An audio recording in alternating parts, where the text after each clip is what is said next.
Good evening. I will now call this meeting to order. Our first order of business is to adopt the agenda for tonight's meeting. Commissioners, is there a motion to adopt the final agenda? So moved. Second. A motion and a second. All those in favor? Aye. Opposed? Thank you. The motion carries. Our next order of business is to adopt the minutes from our May 21st, 2024 Planning Commission meeting. Commissioners, is there a motion to approve the minutes? I'll make a motion. Approve the minutes. Second. A motion and a second. All those in favor? Aye. Opposed? Thank you. The motion carries. We'll now move on to our discussion items. Our first and only item for discussion and action tonight is item 3.1, public hearing for commercial development for Hometown Bank. I will now turn it over to City Planner Brian McCain for staff presentation, and then I will open the public hearing for those in the chamber that wish to speak on this request. Thank you, Chair and Commissioners. Tonight we have a request from Hometown Bank for a commercial development proposal. Their application consists of 4 applications: a preliminary plat, a preliminary planned unit development rezoning, a comprehensive plan amendment, and a conditional use permit. As you all are aware, our development process has 3 platting stages. They've gone through the sketch plat process and have now applied for preliminary plat, which means we get more focused on the details of the application, such as zoning, grading, utilities, and then this is where the major entitlements are granted if there were variances with this request, the CUPs and the PUD. As I mentioned, they did go through the sketch plat process. They've actually gone through the process twice. The first time being in December of 2021. Some of you may remember that. And then more recently, they went through a second review of a modified sketch plat, which was reviewed back this past January. The location, an area, it's right off of Highway 5. It's a 4-acre parcel and is located just northeast of the fire station with downtown Victoria to the west. There's also some Minnehaha Creek watershed property and residential homes to the south and east of this site.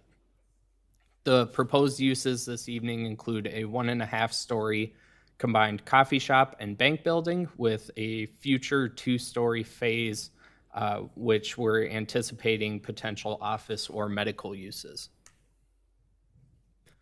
The site currently consists of vacant property with grasses and rolling hills, and also some wetlands on the northern border shown in the yellow and purple in the image on the right. The property does also have some steep elevations moving from the west side to the northeast. Our comprehensive plan guides the area for low-density residential and right-of-way.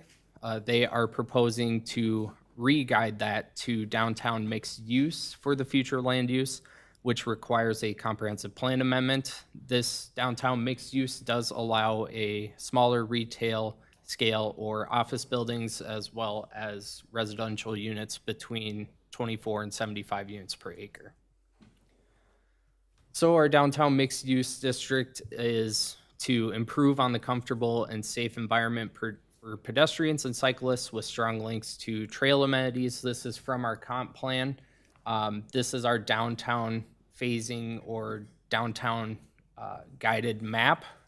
You can see this parcel is not included in that, so the comprehensive plan amendment would also need to be updated to include this area in the downtown. It's currently zoned R1 low density residential.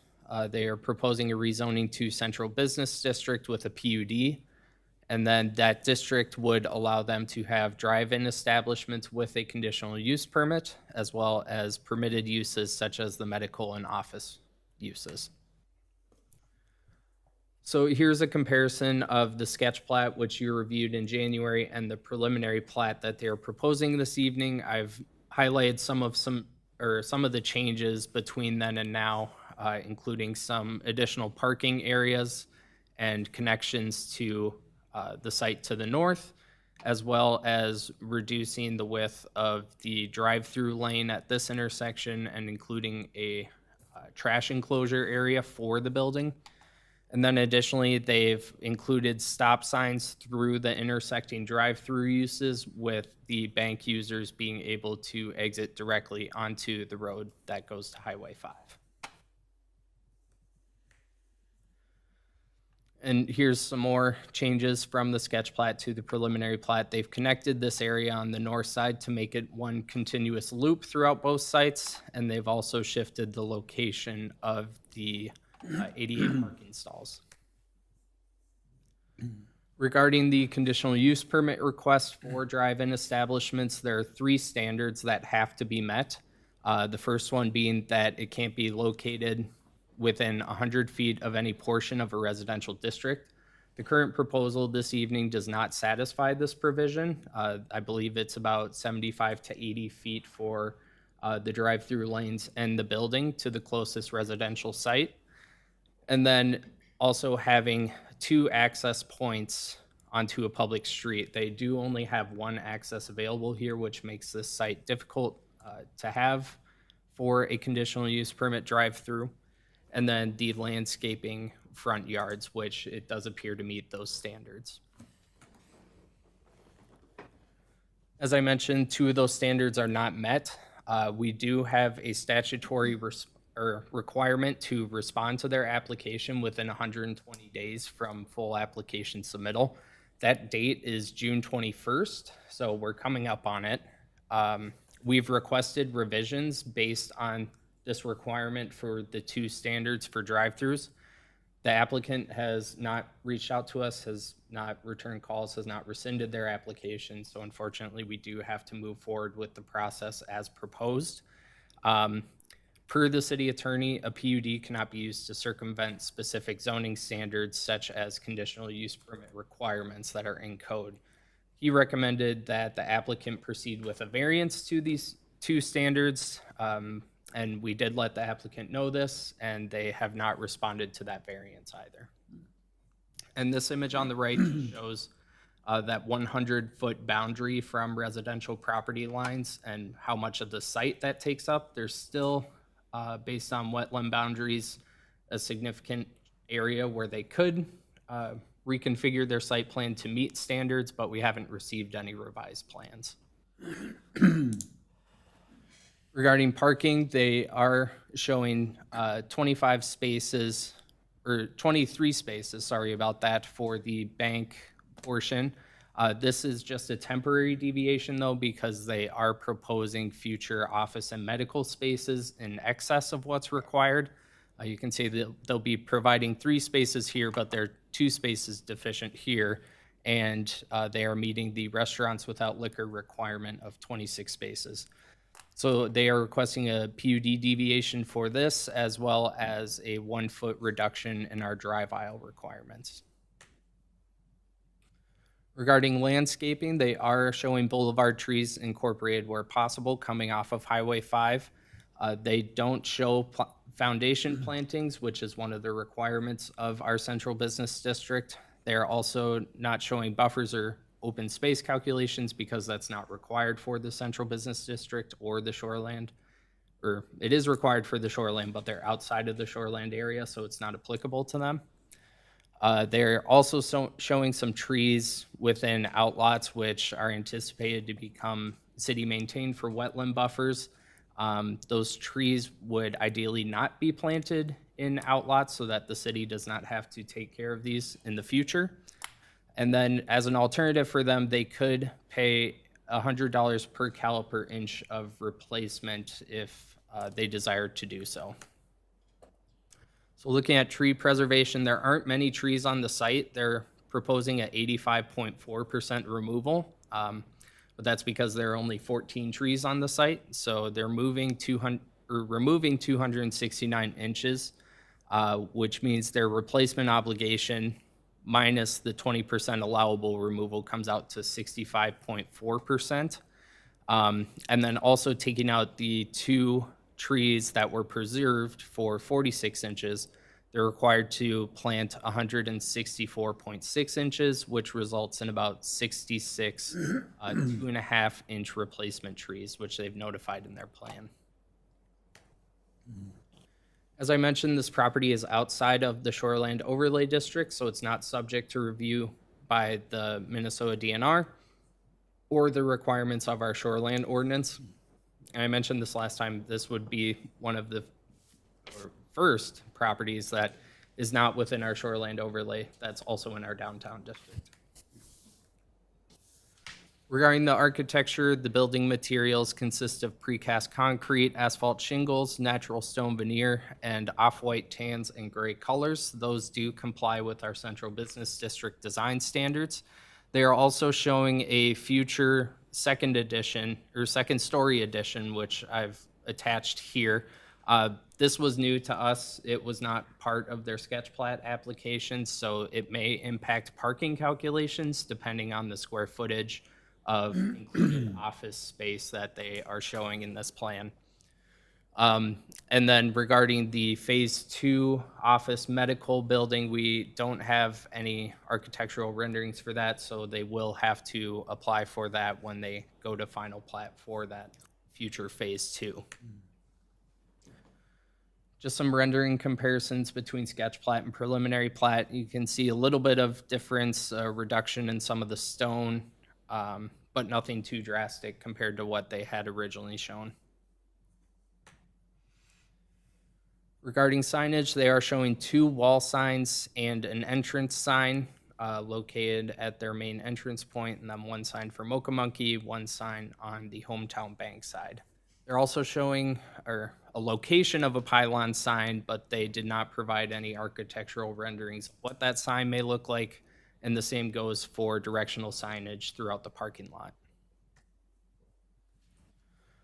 Regarding their parkland dedication requirements, the Parks and Recreation Committee reviewed this last December. They recommended the cash fee in lieu of land dedication, which resulted in just a little over 1/5 of an acre, or $21,683. It's worth noting as well that one of the requirements with the sketch plat was that they provide some pedestrian connections between sites, as well as a connection to Highway 5's future roundabout, which they are showing, and I've highlighted them in yellow. Regarding Highway 5 access, initially it's going to be a right in, right out, and as you're all aware, the future will consist of construction of a roundabout at the intersection with Commercial Avenue. Design is still currently underway, and construction is anticipated next year. If you're curious about more of it, Kara definitely has more information, but the county also has a website devoted to the project, which has some information as well. We did send this plan to MnDOT. We haven't received any comments back from them yet, though. Regarding grading and stormwater management, it must meet the watershed rules, including wetland buffers that shall be located on the outlots, as I mentioned, which will be deeded to the city. And then due to the lack of public streets, the proposed stormwater management features will be privately maintained in accordance with the watershed maintenance agreement requirements. For the utilities, the water supply is coming with an extension from the trunk water main located adjacent to Highway 5 and an 8-inch lateral mains up to and including required hydrants, which will be located in drainage and utility easements for the plat. And then similar for the sanitary sewer. Kara did mention here that clear delineation would be needed between the public sanitary sewer, which will need to be located in easements, and the private building services. So as you're all aware of our planned unit development process, we get input initially at sketch plat with the details during preliminary plat and an ordinance adopted at final plat. So tonight's meeting is reviewing the details of what they're proposing for deviations through a PUD and making sure that's acceptable. So the deviations that they've presented really only include the parking deviations, the ones I mentioned for that temporary reduction of 2 spaces until the future office and medical use comes to the north, and the reduction in the drive aisles by 1 foot. One of the other standards of our central business district is that they have to comply with the lot frontage requirement. At least 65% of the buildings has to be adjacent to the right-of-way. They're showing 0% since the building is more centralized, located on the site, which our downtown design standard does allow a deviation for this through a CUP, but not a PUD. And then the drive-throughs, as I mentioned, initially they provide an application requesting a PUD for those two conditional use permit standard deviations. But after review with the city attorney, they need to go through a variance process or provide some alternative site design work, which has not been provided at this point. So some considerations for discussion this evening is the commercial use desired on this parcel over residential. It is a rezoning, it is a comp plan amendment, so this is where we have the most discretion for any zoning or future land use changes. And then are the proposed CBD design deviations acceptable? Are the proposed conditional uses acceptable? If so, what conditions should we apply to them? Is it appropriate to recommend the approval of the project without the drive-through CUP issue resolved? Does the site layout appear to function adequately? And will traffic or noise or light impacts negatively impact adjacent residential lots? So as you're all aware, tonight's request does involve a public hearing. We published it in the Sun Patriot on May 23rd. It was also posted on the public notices webpage on the city's website. It is in the lobby monitor at City Hall, and we mailed notifications to property owners within 300 feet of the project boundaries. We have not received any comments at this time. So with that, I have 3 sample motions for you this evening, just for consideration. If you're considering a recommendation to approve the requested applications, staff are not recommending that due to the CUP and site plan issues that we've presented. And if you were to table the request, that would not be recommended as well due to the 120-day timeline. So with that, staff can stand for questions. Thank you. I will now open the public hearing. Is there anyone in the chambers this evening that would wish to comment on this item? Seeing no one in the chambers this evening, I will ask for a motion to close the public hearing. Motion to close the public hearing. I'll second that. I got a motion and a second. All those in favor? Aye. Opposed? Thank you. The motion carries. The public hearing is closed. I will now open the floor for the Planning Commission to discuss. Commissioners, any questions, comments? Staff?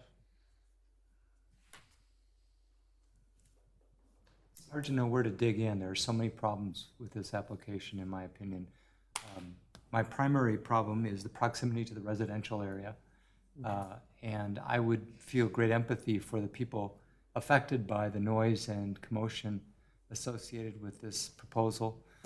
But that's just the tip of the iceberg. There are lots of others, and we could spend a lot of time discussing them. I'll stop. I actually suggest we don't spend a whole lot of time discussing them because of that, unless somebody feels adamant about trying to argue something that I'm not thinking of, because there's just too many. Yeah, yeah. There's a lack of representation as well. There were some Interaction with staff. variances. I mean, we could go on with ideas, but we're taking our time. Do they want to do this? I mean, there's nobody here. They don't interact with you guys on the questions that you have. I mean, what's the point? Chair and Commissioners, I will note that they did purchase the property, so they already do own it. So we're anticipating that they will want to do some changes or go through the variance process at some point. We did give them the option to rescind their application, and with council approval, have them not be required to pay additional application fees if they were to come back around for a second round. But we haven't received any indication of that desire from the applicants. I mean, we've spent a lot of time on this just as a commission and a council, and obviously they have as well with at least 4 different meetings. And it's a challenging spot. It's a challenging area to develop. I think it's the right thing, but it requires a lot of work from us. And to not have any representation or communication leads me down, the path to not approve it. Unless I can be swayed by somebody else, but it doesn't seem like that's the way people are thinking. Certainly in the early stages with their proposal, there was an incredible level of enthusiasm for the project. And all the parties involved. This obviously doesn't represent any enthusiasm for the project. I think that the project itself, I think makes a lot of sense. Quite frankly, I think for the use of the land, I think it makes a lot of sense. I think the concept makes an awful lot of sense, but there would have to be a reason why they're not here representing their case. And that would be a concern. I would suggest that if they're waiting for the roundabout to happen, that may be part of it at the same time. But I think as in my view, as originally proposed, it did make a lot of sense to me. There may not necessarily be total agreement on that at the same time, but it certainly did to me. The neighbors, I don't recall in previous meetings, was there any well-defined opposition from the neighbors? I don't recall. Chair and Commissioner Iverson, I can't recall any. Jen and I did attend the neighborhood meeting at the sketch plat back in January or December, whenever they held that meeting.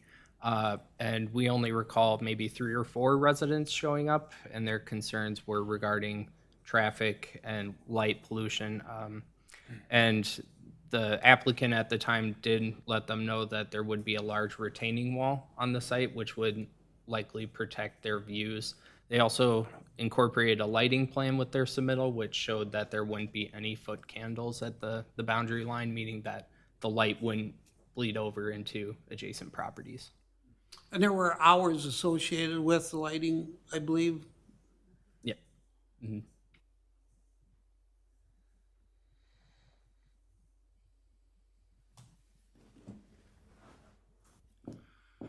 Well, I'll make a motion to recommend the city council deny the requested applications. I'll second. I got a motion and a second. All those in favor? Aye. Opposed? Motion carries. That concludes our discussion items for tonight. Moving on to miscellaneous section of our agenda. Staff, anything miscellaneous? Yeah, just a few minor updates regarding some development. Marsh Hollow 4th edition is going to City Council on Monday, as well as the Hunters Brook Creekside Comp Plan Amendment. They were able to approve everything regarding the plat, but they needed 4 members for the comp plan, which they didn't have at that meeting. So we're going to try again at the June 10th meeting. They've also submitted their 4th edition application for the final 3 executive estate lots that they're showing. And then just regarding our next meeting on June 18th, we do have 2 items for that evening, one of them being an impervious surface variance for a pool similar to the last one that we saw for Gallery Court, and also a CUP amendment for scoreboard for Holy Family. So expect those at our next meeting. Jen, did you have anything else? Thank you. Any commissioners, any comments? I only have one, to thank our alternate commissioners for continuing to show interest and showing up. It's awesome. Second that. Aye.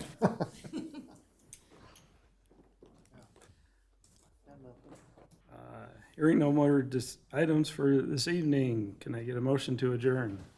I'll make a motion to adjourn. Motion, Second? second, all those in favor?